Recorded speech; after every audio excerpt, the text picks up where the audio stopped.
acoustic sessions, and we're joined by the one and only Homeboy Sandman. What up? What Hello, up? Homeboy What up, Sandman. brother? How are you? I'm very well, thank you. Can I just Good. say it is an honor to interview you today? Good looking out. Thank you, yo. Thanks for stopping by. I know all about Homeboy Sandman. I know a lot about you. I've got all your albums, all your LPs, EPs. But just for the people listening and watching, who is Homeboy Sandman? Homeboy Sandman is a musician. Okay. And what kind of forte of music does Homeboy Sandman enroll with? I guess it's safe to say that hip hop is my primary genre, where I most normally find myself making music. It would be qualified or quantified as hip hop music, since I be rhyming a great deal. Okay, so let's talk about from the very start. I believe you released your first EP in, was it 2007? Yeah, Nourishment, the EP. Mm-hmm. True that. Yeah. A lot of people don't know about that. Yeah. And them times there you were, was it 27 years old? Sorry to drop your age. I was 20. Nah, that's okay. I was 20. I turned 27 that year. I guess when it came out, I was 26. Okay, so a lot of people might look at that and like, obviously everyone can argue and say age is nothing but a number, but people will say that's, late for someone to come into the game as a rapper or as a musician in general. I mean, what were you doing before you started releasing music? Well, first of all, I don't refer to hip hop as the game. Ain't no playing taking place. And before that, I was in school. Right before that, I was studying at school. Before that, I was a teacher for a little while. Before that, I did a marketing gig for a little while. Before that, I was in school. I was a bartender for a little while. I did a bunch of different things. But there was just things that take up space, bring time to life, rather than kill time. There was just things that bring time to life, trying to be, because I didn't really know what I wanted to do, But and then I realized I wanted to MC. So you mentioned you went to school. Like, what did you study at school? What did you? I was in law school right before becoming an MC. Right before that, I was actually studying to get a degree in special education. Right before that, while I was teaching. Yeah, but like I say, these things were cool things and all that. It was good to learn some stuff, but it was trying to make use of my time. And you said, like, when was that kind of moment? Was that at school? Where was that moment that you kind of found, like, I want to be a rapper? Like, this is what I'm going to do? Well, it was actually December 2006. I was sitting in a chair. It was a black and white chair with black and white pattern on it. I mean, I remember, it's like a snapshot memory, because I wrote my first sober rhyme that day. That was my first sober fat rhyme. Sober rhyme. What's a sober rhyme? A rhyme that I wasn't taking any drugs before I wrote, drugs or alcohol, Like for a long time, I was, used to be dependent on substances for all my creativity. Yeah, I hear that, yeah. So, but I always knew that I had talent, but I didn't really have that type of confidence, only for the fact that I always needed some type of artificial stimulus. But I was always like, yo, if only I could really do this, this would be what I did. And it wasn't until December 2006, that day, that I was able to write a fat, sober rhyme. And then I realized, oh, wow, I really can do this. This would be what I do. Yeah. And so, like, 7 years on, you've been pretty prolific. You've released, what, 4 LPs, 6 EPs, a mixtape? I think you're releasing constantly.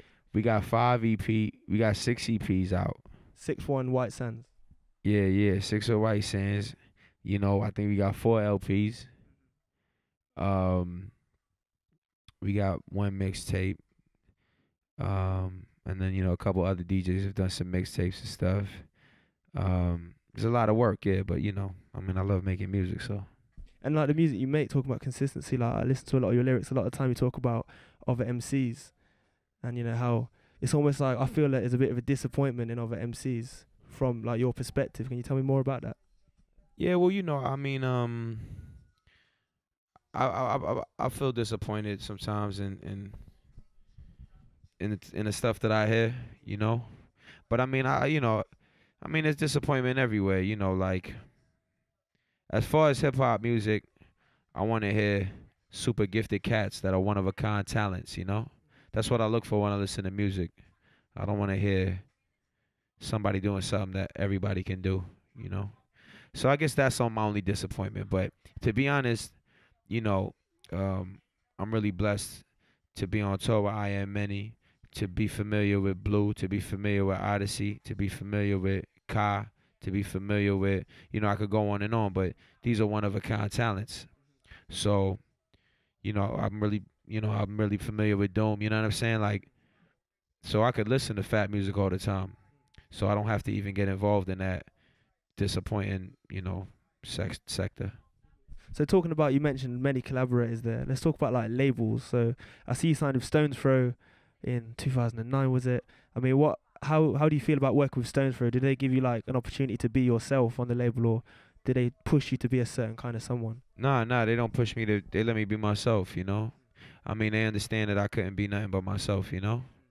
Like, before I signed with them, met up with Wolf, like, they got a feel for me and idea how I get down, you know what I mean? And since I've been down with them, um, I love that they give me the creative freedom, as far as releases. Like, there's no other labels that can put out 6 releases in 2 years, you know what I'm saying?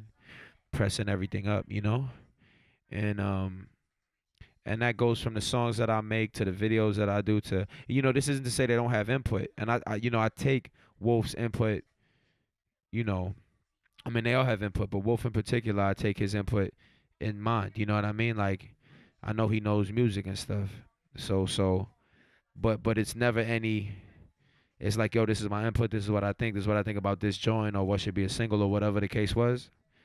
Sputnik in particular, Wolf was able to call. Like, I wasn't even gonna put Sputnik on First of a Living Breed, and Wolf was like, I think you really need to put Sputnik on there. And I listened to it. I was like, it's funky. You know what I'm saying? It's fat. I had him put it on. But and that's just one example of some great advice Wolf has given on that tip.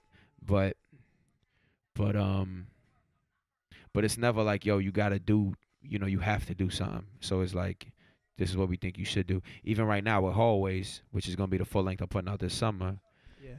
I'm getting feedback, and I'm taking in feedback from, Alex. I'm taking in feedback from, Jeff, Jank, you know what I mean, and all these, and I'm taking it in and I'm thinking about it, and I'm getting good feedback, so it's affecting the outcome and it's good. But none of it is like, yo, we're gonna tell you what to do type shit, Yeah, I've always admired that you have like your own flow. Like, there's no other MC that flows like you. I mean, would you say that came from inspiration from elsewhere, or was it just something that came from within and just came out? I mean, it definitely came from inspiration from elsewhere. Like, the people that I grew up listening to that were my favorites were unique and had their own style. Like back in the days, like my first tape that I knew back to front was Jazzy Jeff and the Fresh Prince. He's DJ, I'm the rapper. That was my first tape that I knew back to front. And I love that. And Fresh Prince, he had his own style and his own persona, Later on, I got into LL Cool J big, you know what I mean? And LL Cool J had his own. He didn't sound like everybody, even though this was the time, things were new. So Big Daddy Kane didn't sound like anybody. KRS didn't sound like anybody. You know what I'm saying? Like, Cool G Rap didn't sound like anybody. These guys were making records, but then, people came out later trying to sound like them, but as the innovators. Mm-hmm. So those were my guys. And then later on, I got into Big Pun, and I got into Black Thought from the Roots, which became my favorite crew. Of course, I got into Eminem, you know what I'm saying? Of course, I got into, cats from the Wu, like Jizza, like Ghostface. And all these guys, nobody else, these are bite-proof guys. You can't bite these dudes because they one-of-a-kind people, you know what I'm saying? Even though they're all people that I've named, that there have been people who have tried very hard to bite them, you know what I'm saying? And but you can't truly really bite them. But so yeah, like, you're supposed to be one of a kind, I believe, to really make music. Like, Stevie Wonder was one of a kind, Billy Joel was one of a kind, you know what I'm saying? Like, otherwise, what's the point? For me, I know other people think that otherwise there is a point, and that's cool. But for me, I don't really see the point if I'm making something that somebody else could make, You mentioned a lot of names there that are still alive, of people like Big Pun, R.I.P., but you mentioned a lot of names that are still around now, and kind of in saying that, is there potential collaborators amongst them in the near future? Maybe the Roots. I would love to. I would hope so. You know what I mean? I would love to do a song with Thought. Never did a song with Thought. I would love to do a song with the Roots. You know what I'm saying? I would love to do a joint with Doom. You know what I mean? Like, I've had opportunity to collab with some, people that I grew up listening. I'm from Queens. I grew up a huge Beatnuts fan and got, Psycho producing on records. Did a joint with Pharaoh Monsters gonna come out. Did a joint with Large Professor. That's like I've been able to work on the next record. And more and more like you know, I get to work with people that I grew up paying attention to, listening to, and were really my idols, which is really cool. But I could go on and on and on about people that I'd love to work with. You know what I'm saying? I hope to scratch them all off the list. Like one thing I love when listening to your records is the fact that the intelligence of your rhymes and the intelligence of what you're saying means you have to listen to the record over and over and over again to really understand the root of what you're saying. Particularly as tracks like Illuminati. Like, I want you to tell me more about that track and what inspired it. Good looking out, man. I wrote that track when I was dating this girl that went to Brooklyn College. And I used to go and wait for her to get out of class, and I'll be sitting in this little thing just writing this rhyme. And I think the Institutes of Higher Learning are really interesting because, it's where people go to get education and insight and knowledge.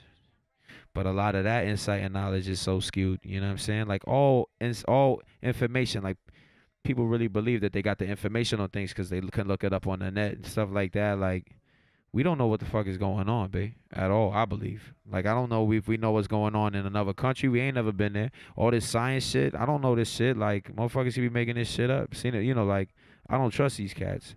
And I know that the cats that I don't trust is coming at me. Like, I know that people are greedy. I know that people are selfish. I know that people are looking to get over on everybody. You know what I'm saying?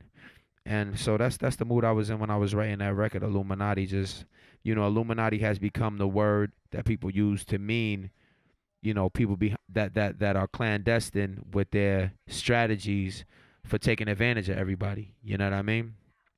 And I certainly, to me, it's obvious as, anything that's obvious that there's clandestine people, working to manipulate media, clearly, working to manipulate hip hop, clearly, working to manipulate education, clearly, working to manipulate everything, finance, clearly, everything, to take advantage of people and to pit people against each other, to make people very weak and very easy to manipulate. You know what I'm saying? So that's what I want to touch on with that joint. Well, I want to talk about obviously your new record with Paul White from the UK. Let me just change the joint. Yeah, I got man. this on repeat.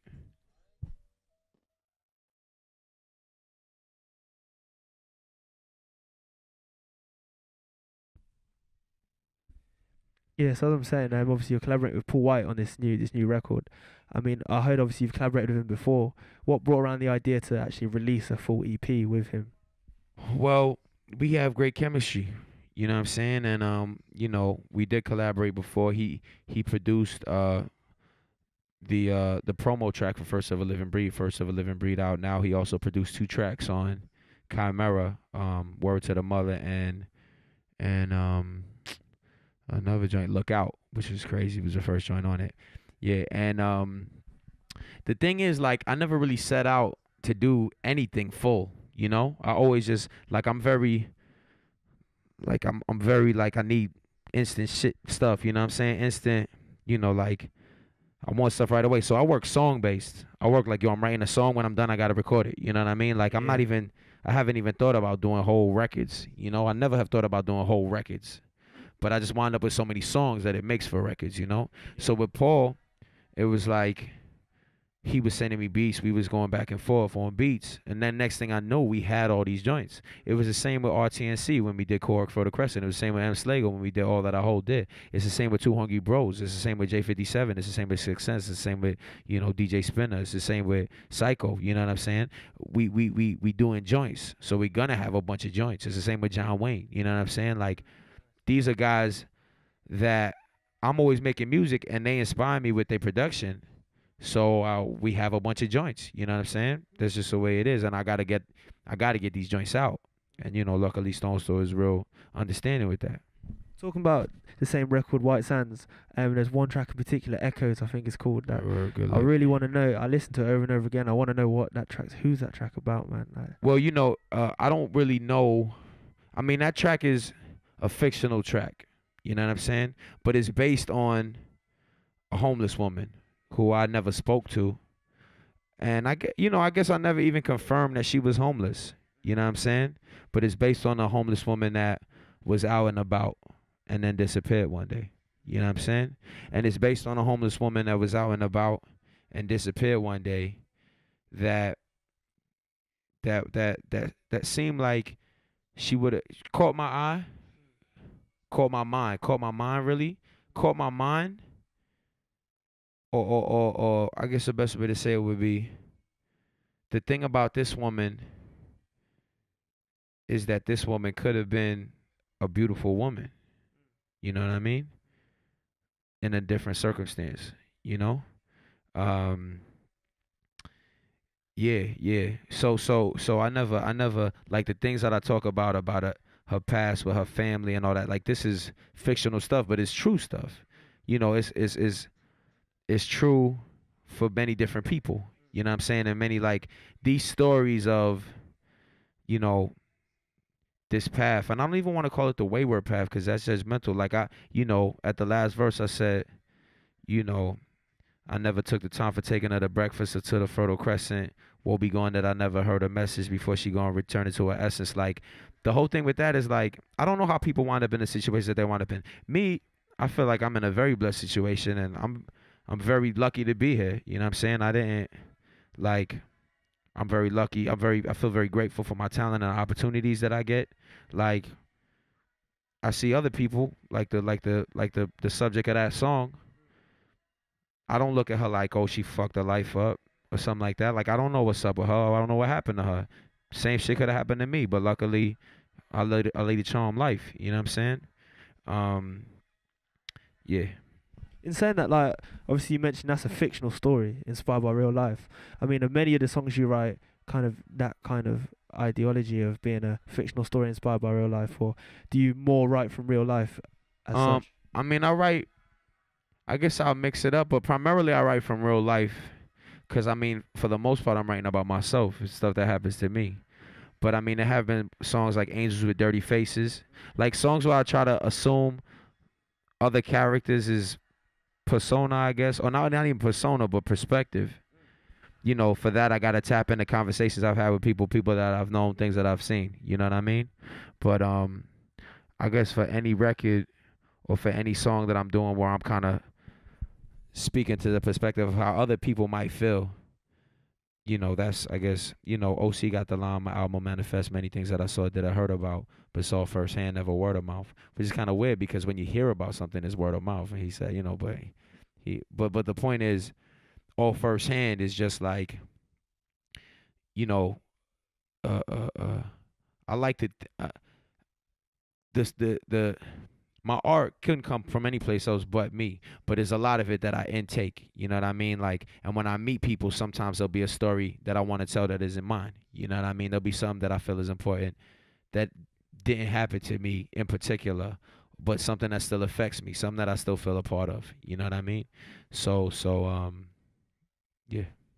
Well, finally, I just want to say, again, it's been a massive pleasure Good looking out, bro. Homeboy Appreciate Sandman. it, yo. Shouts to Hub, you know what I'm saying? Yeah, Good man. looking out Thank for you very driving much, through, man. you know? One thing I just want to ask and let the people know, like, obviously I know you don't have a Twitter. Where can, like, the people find you if they want to hear your most recent stuff and keep up you to go to date? homeboysandman.com, you know, which transfers right to the label's site, stonesoul.com, homeboysandman/homeboy Sandman. But just go to homeboysandman.com, or you could go to, you know, my Facebook is Facebook/homeboy Sandman. And to hear the latest stuff, you know, go to homeboysandman.com and pick up the latest record to hear the latest stuff, you know? I mean, I know you can just as easily put in Google to download it.